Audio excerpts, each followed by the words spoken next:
नमस्कार, स्वागत है आपका 18 स्वदेश पर। आप देख रहे हैं मनी मंत्र, आपके मनी मॉर्निंग। आपके साथ मैं हूं अभिषेक सत्यव्रतम। और आज के लिए जो संकेत हैं ग्लोबल बाजारों से, वो थोड़े से सुस्ती के हैं, थोड़े मिक्स्ड हैं। भारतीय बाजार वैसे भी 6 दिनों की लगातार तेजी दिखा चुके हैं।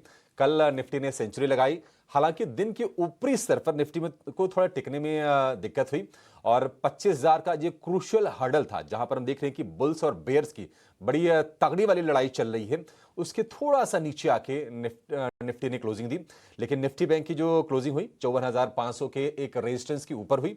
करीब करीब 325 अंकों के आसपास की तेजी हमने देखी और एडवांस डिक्लाइन का रेशियो कल के सत्र में बेहतर था। और कल फिर से हमने देखा कि आईटी शेयर बने बाजार के लीडर।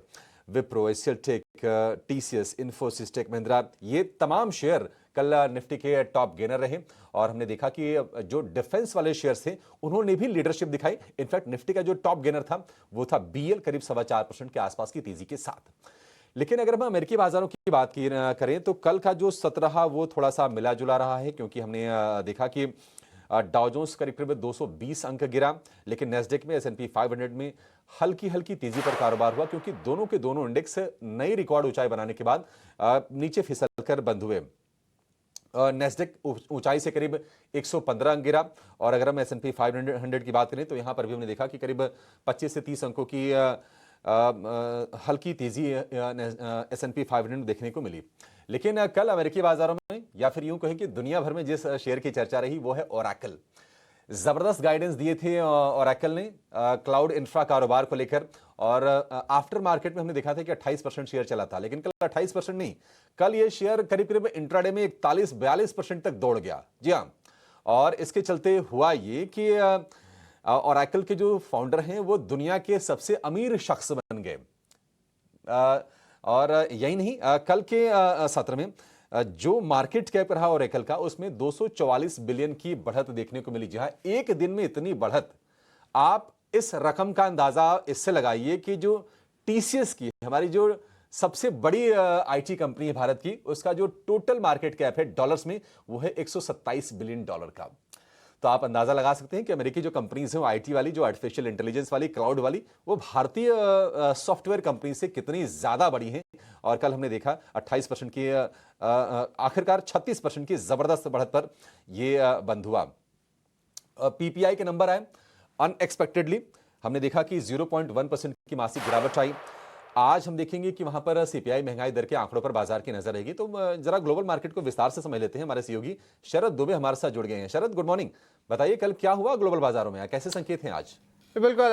गुड मॉर्निंग अभिषेक। आज आईटी खेमे पे भी अच्छी तेजी आ सकती है। देखिए, आपने बहुत सही कहा कि ओरेकल जो है एक साथ देखिए 40% बढ़ा, और ये कोई छोटा मीम कॉइन या कोई स्मॉल कैप नहीं है। ओरेकल जो है one of the largest companies globally, और देखिए एक दिन में $100 बिलियन का एडिशन आया। ये नंबर्स बहुत जो आंख में लग रहे हैं और इतना बिलीव भी नहीं हो पा रहा। लेकिन ग्लोबल क्यूज की बात करें तो ये संकेत दिए जा रहे हैं, और एक डाउनवर्ड रिवीजन जो है पिछले 4 दिन के सारे मैक्रो डेटा आप देख ले यूएस में, सब एक ही चीज दिखा रहा है कि बड़ा रेट कट आने वाला है। 25% ज़्यादा, अब लोग 50% का अनुमान लगा के बैठ गए कि 17 तारीख को फेड के मीट में जो है आपको वोट कट जो है रेट कट देखने मिलेगा 50% तक का। और इस साल तो 3 ट्रेडर्स फैक्टर इन कर ही चुके हैं। और ये जो पीपीआई डेटा आया वही कमज़ोर देखने मिला। और आज भी जो है सीपीआई डेटा, अभिषेक आप थोड़ी देर पहले बता रहे थे कि उस पर भी नज़र रहेगी। और देखिए जो डेटा है वो डाउनवर्ड रिवीजन हो रहा है। सब एक ही चीज़ पॉइंट आउट करता है, इंटरेस्ट रेट कम होंगे, मेटल्स में या गोल्ड सिल्वर में इंटरेस्ट बना रहेगा, रिस्क ऑन सेंटिमेंट आएगा इमर्जिंग मार्केट्स पे, और इंटरेस्टिंगली डॉलर पे प्रेशर बना रहेगा। अब वो रिस्क ऑन सेंटिमेंट भारत पे कब आता है, एफआईज कब बड़े पोजीशंस लेते हैं, वो तो थोड़ा और समय लग सकता है, वैल्यूएशंस का कंसर्न। लेकिन अमेरिकी बाजार अच्छे, डाउ जोन्स में जो है थोड़ी गिरावट जरूर आई, लेकिन यूएस फ्यूचर्स अभी देखें अभिषेक, डाउ, नास्डैक, एसएनबी सब जो है हरे निशान में है। और थोड़ा सा ब्रीदर जो है ग्लोबल मार्केट ज़रूर लिए हैं, पर रिकॉर्ड हाई लेवल्स पे भी जो है मोस्टली सारे ग्लोबल इंडेसेस जो आपके यूएस के वो देखने मिल रहा है। मजबूत क्लाउड की जो गाइडेंस के कारण जो है हमें ऑफकोर्स देखना भी मिला था कि ओरेकल पे जो है आपने डिस्कस किया था। लेकिन उसके नीचे भी अगर एक बार जाते हैं, ओरेकल के अलावा जो एआई के बहुत सारे कंपनीज होते हैं, जैसे कि ब्रॉडकॉम, एएमडी, माइक्रॉन, सारे एआई रिलेटेड शेयर्स जो है तेजी आए हैं। भारत में ऐसा कोई ज़्यादा एआई रिलेटेड शेयर्स है नहीं, आईटी कंपनीज के थोड़े बहुत इंटीग्रेशन हैं, और थोड़े मिड कैप स्मॉल कैप में कुछ कुछ एग्रीमेंट्स हो रहे हैं। तो कुछ ऐसा कुछ बड़ा खास आया नहीं एआई को लेके। और पीपीआई के आंकड़ा जिसको कहते हैं प्रोड्यूसर प्राइस इंडेक्स, वो 0.1% जो है मासिक लेवल से गिरावट देखने मिली है और सालाना आधार पर पीपीआई में 2.6% की बढ़त देखने को मिली है।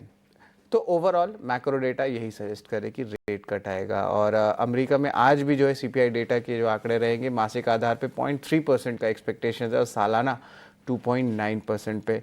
और इकोनॉमिस्ट भी जो है यही कह रहे हैं कि रेट कट्स जो है ये ज़्यादा आपको देखने मिलेगा। 0.5% की सरप्राइज कटौती की जो एक्सपेक्टेशन है धीरे धीरे बढ़ते जा रही है। एशियाई बाजार अच्छे संकेत और ये लगातार 3 दिन से अभिषेक की ट्रेंड हमें देखने मिले। जापान की निकाय में जो दूसरे दिन मजबूती आई है, करीब 400 अंक ऊपर है। वहीं कोरिया और कॉस्पी में 8वें दिन तेज़ी देखने मिल रही है।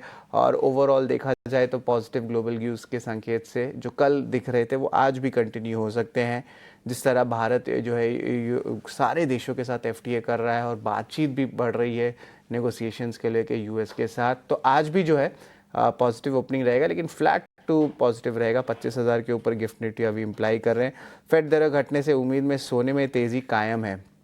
3600 टू 3700 लेवल्स के बीच जो है सोना ट्रेड कर रहा है। और एक चीज़ याद रखिए, कतार में जो इजराइल के हमले से जो है कच्चे तेल में जो है कीमतों में थोड़ी सी तेज़ी ज़रूर आई है और ओवरऑल जो है उतना भी अपमूव नहीं आया बट $67 के ऊपर चला गया। तो ये एक इम्पॉर्टेंट पॉइंट है जो आपको नोट करना होगा। और अब जो है देखा जाए तो यील्ड्स जो है अभी भी ऑलमोस्ट वही लेवल्स पे 4.05 4.06 की तरफ से। हालांकि डॉलर इंडेक्स धीरे धीरे बढ़ते जा रहे हो, जो हमने आपको बताया भी था। रेट कट जैसे आता है तो इमर्जिंग मार्केट्स पे भी जो है आप कह सकते हैं कि ज़्यादा इंटरेस्ट देखने मिलता है, रिस्क ऑन सेंटिमेंट है, तो इसलिए डॉलर इंडेक्स बढ़ा हुआ है। तो ये जो है ओवरऑल पूरा सिनेरियो है। कल से ज़्यादा कुछ बड़ा ग्लोबल चेंज नहीं हुआ but net positive global, Asian और गिफ्ट निफ्टी तीनों है। अभिषेक। ठीक है, तो ये सारे के सारे संकेत अमेरिकी बाजारों से। और देखिए जेरोम पावेल पर तो फिर से प्रेशर बनाना शुरू कर दिया है डोनाल्ड ट्रंप ने। कल जो ही पीपीआई यानी कि प्रोड्यूसर प्राइस इंडेक्स के नंबर आए और मासिक आधार पर हमने 0.1% की गिरावट देखी, उसके बाद वो हमलावर हुए। उन्होंने कहा कि मिस्टर टू लेट को दरें घटानी चाहिए, ज़्यादा घटानी चाहिए, कोई महंगाई नहीं है। और उन्होंने ये भी कहा कि पावेल टोटल डिजास्टर हैं और उन्हें कोई अंदाजा नहीं है, कोई क्लू नहीं है कि इकोनॉमी किस दिशा में जा रही है। बड़ी अजीबोगरीब डेमोक्रेसी है अमेरिका। ठीक है, देखते हैं कि पावेल का कदम क्या होता है, क्योंकि डोनाल्ड ट्रंप ऐसा नहीं कि पहली बार कोई दबाव बना रहे हैं, लेकिन पावेल अपने हिसाब से फैसले ले रहे हैं। उन्होंने कहा भी था कि हम टैरिफ का आकलन करेंगे, उसके बाद ही कुछ करेंगे। तो अब 17 सितंबर बहुत ज़्यादा दूर तो नहीं रह गया, 11 सितंबर हो गया। 6 दिन बाद हम देखेंगे अमेरिका में पॉलिसी आ जाएगी और उम्मीदें बढ़ रही हैं। जो सीएमई फेड वॉच टूल के हिसाब से 90% लोग मान के चल रहे हैं कि दरों में 0.25% की कटौती होगी। वहीं 10% लोग ऐसे भी हैं जो कह रहे हैं कि आधे % का भी कट आ सकता है। स्टैंडर्ड चार्टर्ड ने ये कहा है, पहले उनका अनुमान था 0.25% रेट कट का, जिसको बढ़ाकर उन्होंने कर दिया है आधा % का।